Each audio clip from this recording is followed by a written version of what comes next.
It's gone for you? Well, I think overall in the tournament, the quality of teams in the 5-team bracket was amazing. I didn't know what to expect. We play on an older division where we are, and actually the caliber is fairly average. And coming here, the standard was unreal. So the quality was good to see a lot of teams come here and try and play soccer, which I appreciate. For the boys, they came here. It was our first event playing in our own age, and you never know what to expect. And they came here and played a great Cosmos team yesterday morning, and they were a big-time class, and we found a way to win.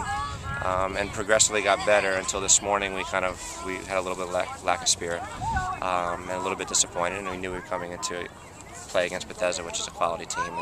And the boys showed up and gave it all they had. And 4 games in 24 hours is a tough thing for anybody, but they stuck it out. So I was real proud of them.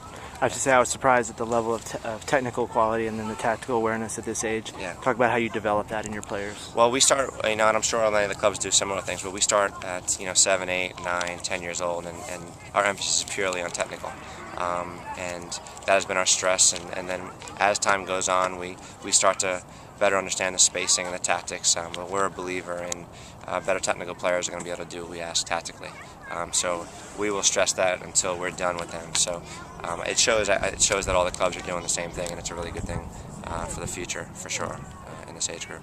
Could you talk about the influence of your partnership with Chelsea and how that helps, or what role that plays? Yeah, I think initially, obviously everybody sees it as Chelsea has been part of our club, and it, over the last couple of years, has become that much more significant. It's obviously tied initially mainly with our academy of 16s and 18s, and the influence on that, and it becomes a lot more professional atmosphere, a lot of different thoughts and ideas of training regiments, and then we sort of filtered it down with the younger ages, and so they start to have an understanding of the standard when they start to visualize some things on overseas, and they have a little bit higher quality and professionalism, and it's been more of an effect in that realm than it has in training. So hopefully it just gets stronger as time goes on. And what are your plans and outlook for the 2011 season coming up? Well, we have our remainder of our spring season, and we'll continue to play up in the age group. This last couple of months is going to be an evaluation period to see where they're at, see what other kids are at in our club in the age group, and just kind of start to see who's progressing the furthest and give opportunity to those that maybe have stepped ahead of some of the kids that are on the team, and that filters down to our 4th team as well. So we're looking just to continue to develop and train, finish the year out, and then we'll go into our U13 year.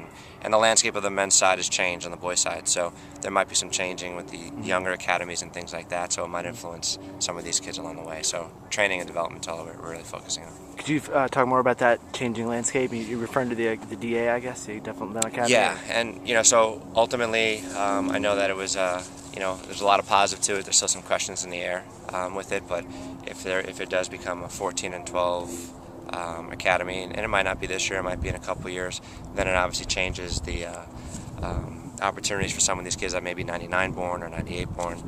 So we'll have to reevaluate everything. So when that final decision is made, then we'll restructure it a little bit.